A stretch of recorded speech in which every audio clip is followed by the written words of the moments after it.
and I am back in the kitchen to bring you a wonderful recipe. I'm very excited to finally bake something for you guys, and this is going to be the most perfect combination ever, chocolate and peanut butter brownies. So that is just pretty much the best combination you could get in my opinion for dessert. And this isn't going to be any dessert, this is going to be a healthy brownie. It's not going to be a meal replacement or high in protein, but this is definitely a healthier version of your classic dessert brownies. I've searched high and low and spent hours, not really, but I've tried to create the most perfect recipe for you guys that's basic, includes basic ingredients you'll have in your kitchen, which is important to me, and it's easy to make and can be whipped up very quickly if you want to make a little treat or something. So let's begin. The first thing you'll want to do is have your oven preset at 350 degrees. For ingredients, what you're going to need. A little bit of salt, optional, you don't have to have it. Salt in recipes helps bring out the flavor. So you see salt added, just like a little pinch and a lot of baking. What that does is just help bring out all the flavors. So optional. You're going to want some type of milk, whatever you guys use. You guys know I use the unsweetened vanilla almond milk. You're going to want to use some type of baking cocoa, unsweetened. You could use the dark variety if you like that. Baking powder. I've got already measured out here some vanilla Greek yogurt. You guys can use regular yogurt if you want. I like to choose the Greek yogurt because it's a thicker consistency. It's higher in protein, so I like using the Greek yogurt. Do you have to use vanilla? No, you could use plain, but it will affect the sweetness, so just be mindful of that. I'm going to use 1 large egg. If you don't want to use the egg yolk, you could just do 2 egg whites instead.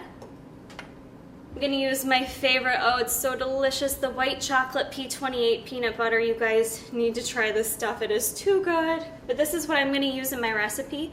You guys could use whatever peanut butter you want. This is what I'm choosing to use. You're going to want to use some oats. The beauty of this recipe is it's flourless, so you don't need to worry about having any flour or anything like that. So we've got some oats. And then what you're going to need is some type of sweetener. So again, we've got some options here depending on what you guys have in your kitchen and what you like to use. I'm going to use, I've tried this recipe before with just stevia. So you guys know stevia is not as sweet as, say, if you use Splenda or sugar or honey. So it wasn't sweet enough when I made it just with the stevia. So I'm going to use half stevia, and then I'm also going to use half agave, which you know is just kind of like honey. Very sweet taste. So I'm going to use half and half with that. And that's everything. So if you guys have a food processor, that'll be perfect to use for this recipe. I don't. I really wish I did. I should have gotten that as a wedding present, but I didn't. So this recipe is actually optional. You can do it in your basic blender, which I would assume for most of you meatheads that watch me out there, you should have a blender at home. If you don't, that's strange. Okay, so you can blend it all up. If not, you could try hand mixing it. I'm sure it'll still be a good product. You're going to want an 8 by 8 inch pan. I'm just using one of these little foil tins I picked up. First thing you're going to do is just some non-stick spray.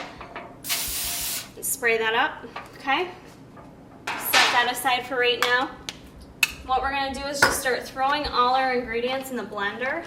To make it blend up a little bit easier, I'm going to add the liquid ingredients to the blender first. So the first thing I'm going to add is just 1 egg.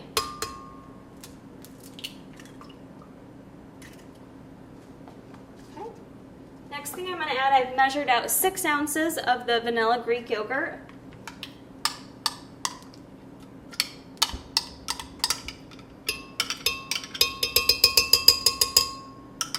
It's getting a little messy already.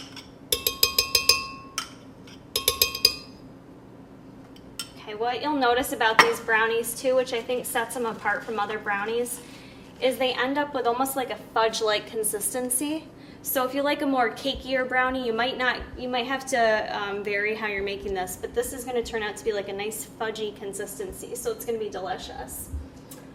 All right, the next thing I'm going to add is 1/4 cup of the almond milk.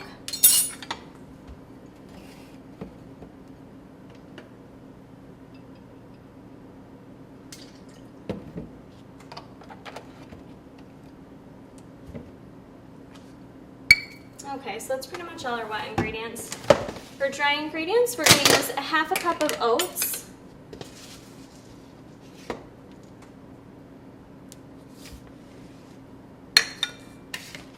Also gonna do a 1/2 cup of the cocoa. I'm gonna do this over the sink just in case I get it a little messy. And yes, I don't perfectly level my ingredients. That's just not how I cook or bake. Okay, 1/2 cup of cocoa. We're gonna add 1 teaspoon of baking powder.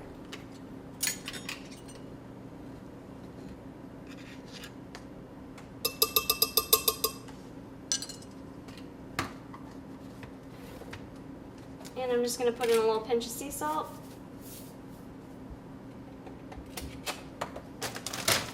Okay, for my sweetener, what I'm going to do is add 1/2 and 1/2. I'm going to do 1/2 cup of stevia, and then I'm going to do 1/4 cup of the agave. If you're just using Splenda or sugar, you're going to want to use 1 cup.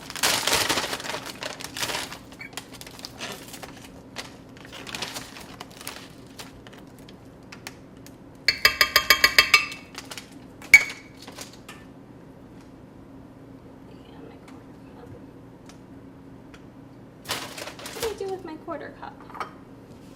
I lost it. Okay. It's right here. 1/4 cup of agave. And so the key is you want to make sure it's sweet enough. Like I said, I made them before they weren't sweet enough. So you're just going to want to taste the batter before you actually put it in your pan. Okay, so we're adding all the ingredients except for the peanut butter.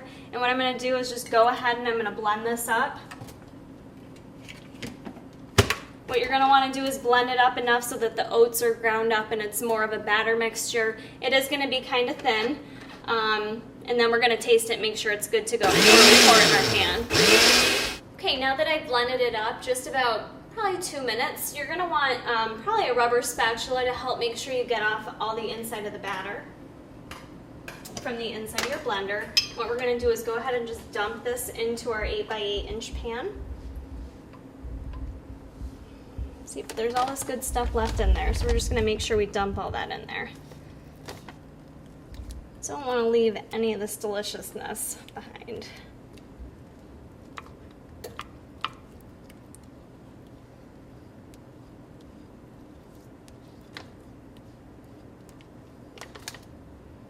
Okay, so that's good enough. Okay. So now because I'm using the P28 peanut butter, you'll notice the consistency on the white chocolate peanut butter is already kind of like a runny consistency. If you're using a different type of peanut butter, what I would suggest doing is putting it in the microwave for about 30 seconds and just getting it nice and melty. You want it to be about this consistency where it's, you know, kind of drippy, I guess. So what I'm going to do right now is just I've got measured out 3/4 a cup of peanut butter. So I'm just going to drop this onto the batter in different spots.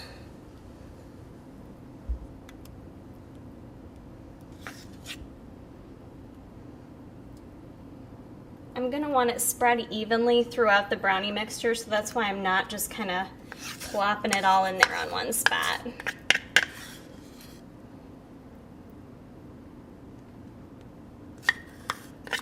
Smells and looks amazing. Alright, so I've got my 3/4 a cup of peanut butter in there. What I'm going to do is take a knife, very simple. Just take your knife and you're just going to kind of start blending it right through the entire mixture. You don't want to go crazy and overmix this, because if you do, it's going to end up changing the consistency of our final product. And like I said, this ends up making this amazing fudge-like consistency. So we don't really want to mess with that too much, but you want the peanut butter spread through it so that you get the nice peanut butter chocolate combination in every bite. There. So what it does is just make that gorgeous looking marbled texture to it. How delicious does that look? I just want to drink it. What I'm going to do now, you guys, now that our oven is preheated to 350 degrees, I'm going to pop this in the oven for anywhere from 20 to 25 minutes, depending on your oven, and we'll show you the final product when it's all done. Alright guys, it took 22 minutes in my oven and these came out to perfection. So how do you know they're done? Couple ways. You can see that, you can kind of take a look and see that it's starting to come off the edges a little bit around the outside. That means it's done. You can also stick fork, knife, toothpick on the inside of it, and when it comes out, if it comes out clean, then it's done. So there's my delicious chocolate peanut butter brownies. I think the best way to do it is stick those in the fridge for, if you can wait and hold out a couple hours and then cut them up, and they'll cut up nice and evenly and clean and perfect. This makes about 16 brownies. I did already make another batch, so you can kind of see what they look like. They are about that size if you cut them up into about 16 of them. And they have like a nice, I don't know if you can tell watching through the video, but they do have like a nice fudgy, you know, I stick my finger, it kind of smushes down. And yes, I'm touching all of these, but I don't care. So it gives it a nice like fudgy consistency, and it's delicious. I don't know what else to say about these except they're the perfect combination. It's a great healthy way to make a dessert. You guys probably have all these ingredients laying around in your kitchen. It took me like what, all of 10 minutes and 20 in the oven, no big deal. So I think this is an awesome way to have a healthy indulgence, and I will certainly be treating myself to some of these after nationals. So make sure you guys try these out. Let me know if you like them, and keep checking back for more recipes, and there's going to be some footage of my competition coming up. So keep checking back for more, guys. Thanks.